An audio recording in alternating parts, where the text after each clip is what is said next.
Push the terrors down your whole sophomore.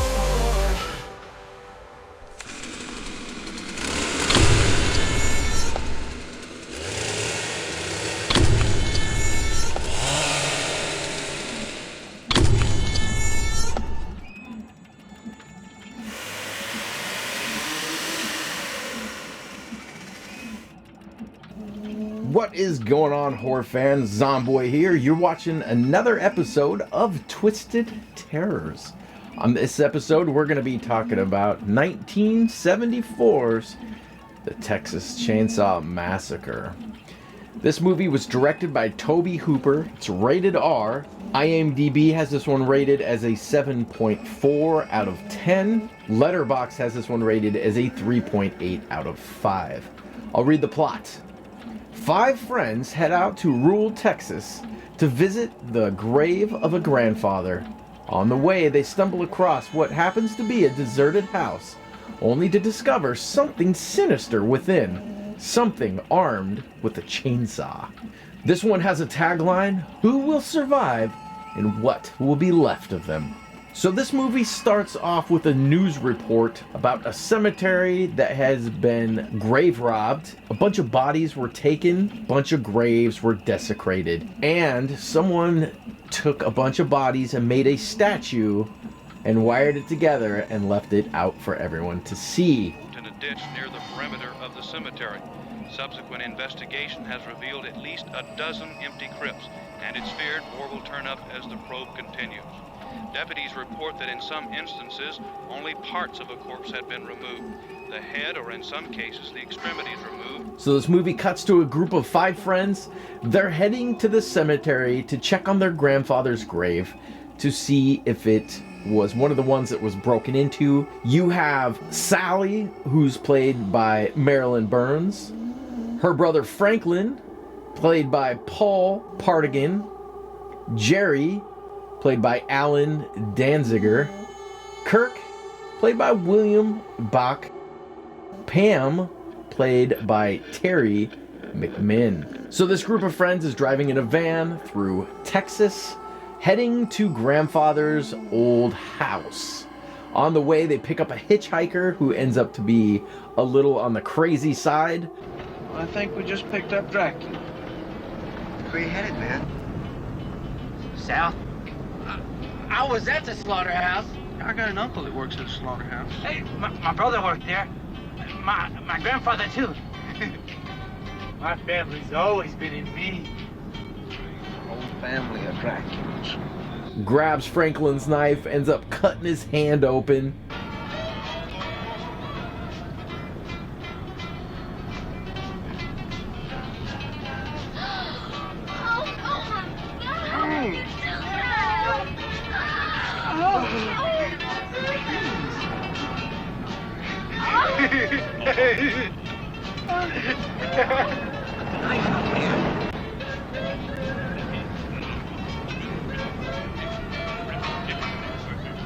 He's got a camera with him, takes everyone's picture, and then tries to sell the picture to them. When they don't want the picture, he ends up putting on some foil, dumping some gunpowder on it, and lighting it on fire, freaking everyone out. While everyone's screaming because there's a fire in the van, the hitchhiker pulls out a straight razor and cuts Franklin's arm as the group pushes the hitchhiker out of the van, driving away. They get to Grandpa's old house and they notice there is blood smeared all over the side of the van from the hitchhiker. Oh, that's weird. Wonder if that means something. It's the mark of Zorro. He's gonna get you. Sir, why don't you wash it off, okay? I want to show you the inside. Jerry! Okay. Hey, wait a minute. Come on, sir. Here, man, you wash it off. Hey, you don't think that guy'd try and follow us, do you? 2 of the friends decide to go down to an old watering hole while the others are checking out the old house. They get down to the watering hole and it is bone dry, but they hear a generator, so they end up going to check to see where the sound's coming from because the van is almost out of gas and the gas station nearby didn't have any gas and they need some gas. So their plan is to go to this house and see if they can trade his guitar for some gas. They'll go get some gas, come back, get their guitar, and pay them for the gas. They get to the house. First thing they find is a camouflage net over a bunch of vehicles. Come here, look at this.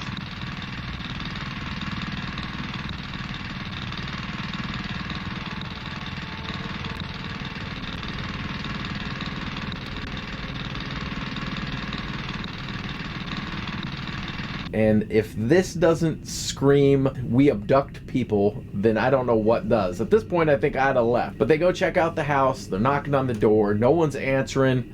He finds a human tooth in front of the door. He ends up going in the house, just lets himself in.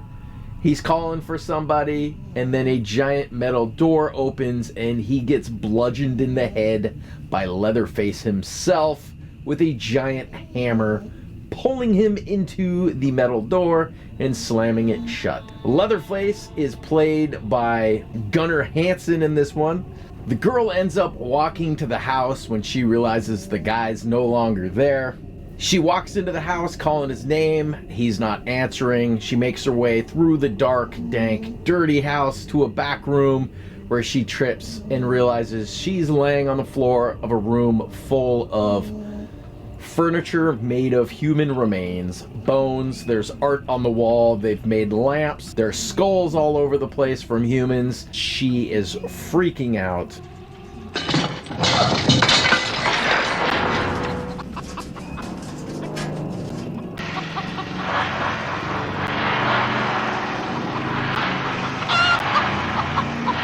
She's screaming, and then she too ends up getting grabbed by Leatherface, who ends up lifting her up in the air and hanging her from her back with a meat hook. It is a brutal scene. I mean, just the thought of being hung through my back by a meat hook makes me absolutely cringe.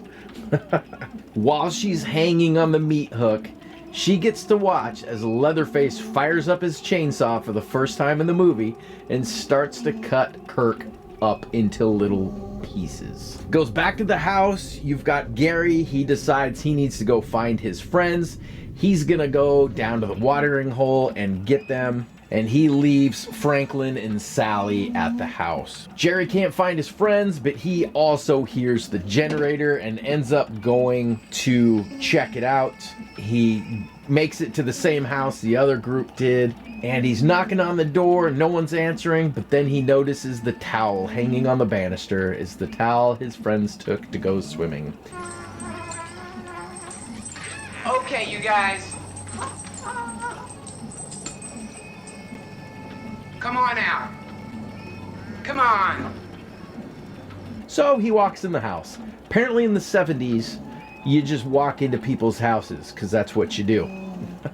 He hears a bunch of knocking, and he's following the noise, and he ends up following it to a giant coffin cooler that's on the ground. When he opens it, there's a half-frozen girl inside who wakes up. She'd been pounding on the door. She jumps out.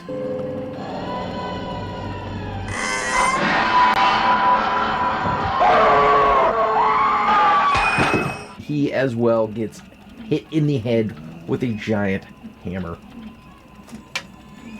And then he has to catch the girl as she's trying to get through the house, and he puts her back in the freezer. She almost thought she made it. Franklin and Sally, they're sitting at the van, they're honking the horn, wondering where everybody's at because now it's dark. They have one flashlight. Nobody's answering the honks, so Sally decides she's gonna go find him. Franklin wants to go with her, but he is in a wheelchair, so she's telling him she's not gonna be able to push him through the dirt. He goes anyways. They end up following a light. They follow the light into the woods. She is struggling, trying to help him in his wheelchair, until Franklin says, "Wait a second, I hear something." And then all of a sudden you hear a chainsaw start.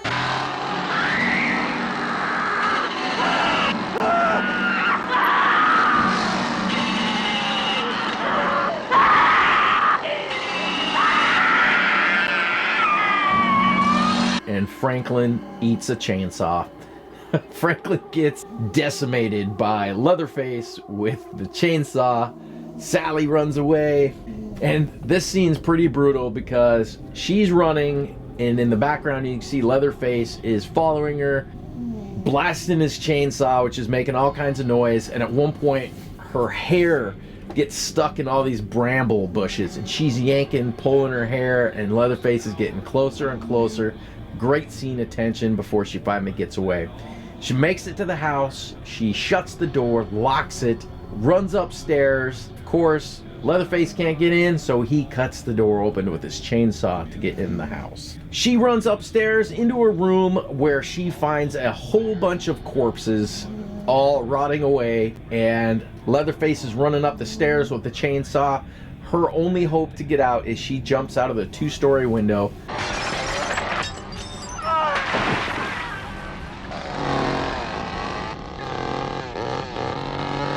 She's limping away as Leatherface has to go down the stairs. She ends up running to the gas station they were at earlier. Again, Leatherface is not too far behind her. She's begging for help. She runs into the cook. He runs a gas station slash barbecue joint, and he's telling her he can't understand what she's saying. Calm down. He opens the door, looks outside, tells her it's okay, there's no one out here. She's begging for him to call the police. He's explaining he doesn't have a working phone, but he's got his truck just outside, so he will go get it so they can go make a phone call. He goes out the door. She's staring at the door. He's not coming back. But then his truck backs up. He gets out and then approaches her carrying a wad of rope and a burlap bag. What are you doing? You don't need to worry. No! No, you just cooperate, young lady, and we'll have no trouble. Not out. What do you want? she finally realizes he's up to no good, so she grabs a knife. So he grabs a broom and he smacks the knife out of her hand and then starts beating her with this broom until she passes out, where he gags her with some rope, ties her up, puts her in a burlap bag and into his truck. He's driving down the road the whole time, talking with her, telling her everything's gonna be okay, and poking her with the stick and laughing. I hope you're not too uncomfortable down there. You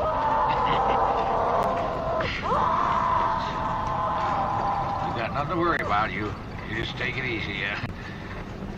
We'll be there soon. He's driving up the driveway. You can see the farmhouse where Leatherface is in the background, and he runs into the hitchhiker and gets out and asks where he's been. And then you find out the hitchhiker is actually the one that desecrated the cemetery, taking all the body parts. The cook is telling the hitchhiker that you almost got caught. He pulls up in the truck, calls for Leatherface, tells him to get the girl. So they grab the girl, take her inside. They bring Sally inside and they strap her to an armchair. A literal armchair. It is a chair with human arms attached to it. They tie her to the chair and she's waking up, and they tell her that you're invited to supper. The cook tells Leatherface and hitchhiker to go get Grandpa. So they go upstairs and they come down with someone that looks 200 years old and dead. He pretty much looks like a zombie corpse. They put him in front of her in a chair and they end up cutting her finger and putting her finger in Grandpa's mouth, who starts sucking on it like a nursing baby.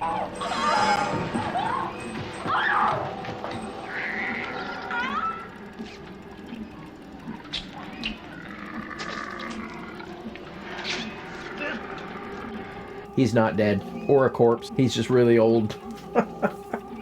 She ends up passing out and she wakes up and they're all ready for dinner. Everyone's sitting at the table for a nice family dinner, and they all tell Grandpa, you can have this one, and that Grandpa used to be the best killer, and it's okay, he's really quick. And so after dinner, they end up untying her, putting her head over a big bucket. They hand the big hammer that Leatherface has been using so he can hit her on the head, but he can't even hang on to it, so he just keeps on dropping it. And then he starts actually hitting her in the head, but not hard enough to kill her, but definitely hard enough to hurt and make her start bleeding.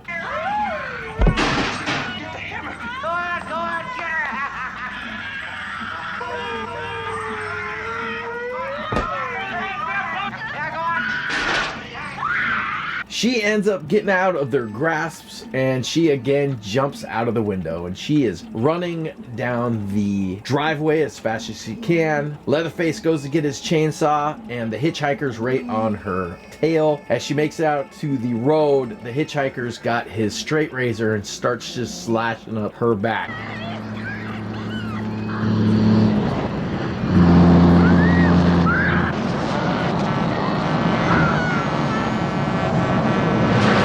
Gets killed. Semi-truck ends up slamming on his brakes, and then Leatherface starts attacking the side of his semi-truck with his chainsaw. So he gets out, and him and Sally are running for their lives as Leatherface is chasing them as a truck pulls up, seeing what's going on, grabs Sally. The last scene is Sally driving away, laughing hysterically, covered in blood, as Leatherface is so upset, he does his famous chainsaw dance where he is throwing a fit, spinning around in the middle of the road with his chainsaw revved up at full force. And that's the end of the movie. So some fun facts about this movie. The infamous dinner scene with Grandpa. It took over 10 hours for the actor who played Grandpa to get into costume.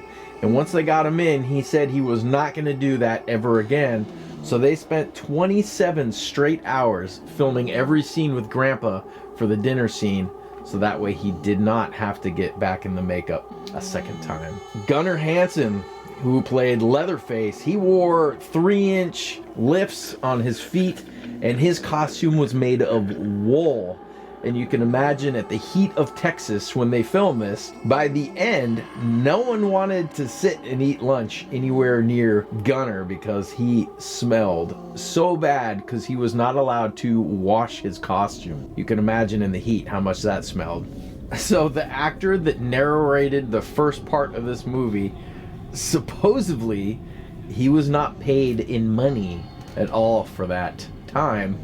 They actually paid him with a joint. So I found the budget on this one pretty spread out, but for the most part they said it was around $80,000 was the budget for this movie. And it grossed $30.9 million worldwide. That's a return over 200 times the budget, making this one of the most profitable independent films of all time. I absolutely love this movie. Leatherface is probably one of my favorite horror villains, even though he does change a lot from one movie to another. This one he did a great job because he played a absolute recluse, loner, psychopath, and he did a really good job. I do like the ones where he's an absolute brute strength as well, but this one, it did such a good job, and I love this movie's grittiness. They didn't have the highest budget, so they shot with what they had, and it's got this 70s grain that's encapsulated like a time capsule, but it just screams 70s, and it's like a documentary style cinematography, and they used all natural lighting, so they didn't use light sources for this, which makes it just that much more real feeling. And the chainsaw dance of this movie, it goes down in one of my favorite scenes in horror history. Despite its reputation, this film has very little blood. The horror is very implied, and a lot of the gore is just portrayed as off-screen. It's not splattered at all. So I give it to him for that, because this movie, there's such high tension, but it doesn't need the gore a lot of the movies do these days. And the cannibal family in this movie, they really represent the collapse of traditional values and the horrors of capitalism gone rotten. I love the pacing of this movie. The character buildup is really good. The van scene is awesome. It just really shows the different aspects of the family. You've got Leatherface and the hitchhiker who are absolutely off their rocker. And then you've got the cook who seems normal, but is the brains of the operation anyways. And so you kind of learn that pretty quick. But this movie just spawned an absolute genre of its own when it comes to masked killers and power tools as weapons. But this is probably one of my top horror movies of all times. I know I have a lot of them, but this one holds a special place in my heart. I've got this one 5 out of 5 stars on my letterbox just because Not only is it so well done, the writing is good, the acting is good, the horror is good, the tension is off the Richter scale. It's got some gore, not a lot, but the houses they were shot in are so well put together. They're a character on their own, and I highly recommend this if you're into slasher movies and you haven't seen a Texas Chainsaw Massacre. This one is just such a classic cult horror movie. I think it'll stay that way for a very long time. So if you haven't watched it, go watch it. And I want to say the music in the background of this movie I got from a YouTube channel you should check out called Alien Worlds. They do soundscapes. This was their Texas Chainsaw Massacre soundscape that I did use for the background on this. So go give them a check out as well. They make some really neat soundscapes. So I appreciate watching this video. I will see you on the next Twisted Terrors video. This is Zomboy checking out, and I will see you on the next one. Bye. The film which you are about to see is an account of the tragedy which befell a group of 5 youths. In particular, Sally Hardesty and her invalid brother, Franklin. It is all the more tragic in that they were young. But had they lived very, very long lives, they could not have expected, nor would they have wished to see as much of the mad and macabre as they were to see that day. For them, an idyllic summer afternoon drive became a nightmare. The events of that day were to lead to the discovery of one of the most bizarre crimes in the annals of American history, the Texas Chain Saw Massacre.